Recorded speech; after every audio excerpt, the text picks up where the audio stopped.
వెళ్ళిన తర్వాత వెళ్ళగానే అక్కడ ఉన్న పరిస్థితి ఏంటి సిచ్యువేషన్? పరిస్థితి చాలా ఇప్పుడు రైట్ సైడ్ లో సార్, లెఫ్ట్ సైడ్ లో ఉన్నారు, బతికి ఉన్నారు.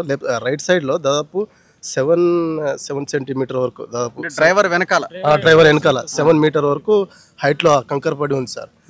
లోపల దాదాపు లోపలనే ఉన్నారు సార్. ఇప్పుడు లెఫ్ట్ సైడ్ లో ఉన్న వాళ్ళు తీసేసి ఏది ఇక్కడ వరకు మధ్యలో వరకు అలా వచ్చిన వాళ్ళకి తీసేసి ఎమర్జెన్సీగా తీసేసి వాళ్ళకి సిపిఆర్ చేసుకుంటా ఆక్సిజన్ ఇచ్చుకుంటా వచ్చాం సార్, తరలించాం ఇక్కడ చేవెళ్ళ హాస్పిటల్లో. సో మీ వెహికల్లో ఉన్న వాళ్ళు ఎంతమంది బయటపడ్డారు? 6 వెహికల్ సార్. అక్కడ ఒక్కొక్క వెహికల్లో 4గురిని 5గురిని తీసుకొచ్చాం. దాదాపు మేము 23 మందిని తరలించాం సార్. వాళ్ళు సేఫ్గానే ఉన్నారు. అందరు సేఫ్గానే ఉన్నారు sir. Okay. So only left side కంకరని మీరు అంటే వీళ్ళు బతుకున్న వాళ్ళని మీరు ఫస్ట్ తీయడానికి ఉన్న వాళ్ళ సార్, ఫస్ట్ ఎమర్జెన్సీ ఉన్న వాళ్ళకి తీయాలి సార్.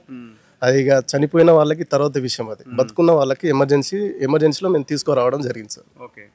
సో అప్పుడు వాళ్ళు ఏ పరిస్థితిలో ఉన్నారు? చాలా తీవ్ర గాయాలైన గాయాలు సార్ వాళ్ళకి. ఇంకోటి ఏంటంటే ఆ కంకర పడ్డాయి కదా సార్, ఊపిరాడక చనిపోయారు సార్.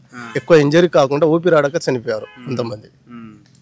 కొంతమంది దాని కింద పడ్డ వాళ్ళు అయితే మొత్తం చనిపోయారు. కొంతమంది ఇక కింద ఉన్న వాళ్ళు చనిపోయారు సార్, దాదాపు 100% చనిపోయారు వాళ్ళు. కొంతమందికి సిపిఆర్ చేసుకుంటా, కొంతమందికి 23 మందికి మేము ఇక్కడ తరలి ఇచ్చాం సార్. వాళ్ళు సేఫ్గానే ఉన్నారు. ఓకే. సో మీకు వెహికల్లో మీతో పాటు అంటే మీరు డ్రైవర్ ఉంటారు, నాతో పాటు పైలట్ ఉంటారు సార్. నేను EMT emergency medical technician sir. ఇక లోపల నేను సిపిఆర్ చేసుకుంటా ఆక్సిజన్ ఇచ్చుకుంటా తరలించడం జరిగింది సార్.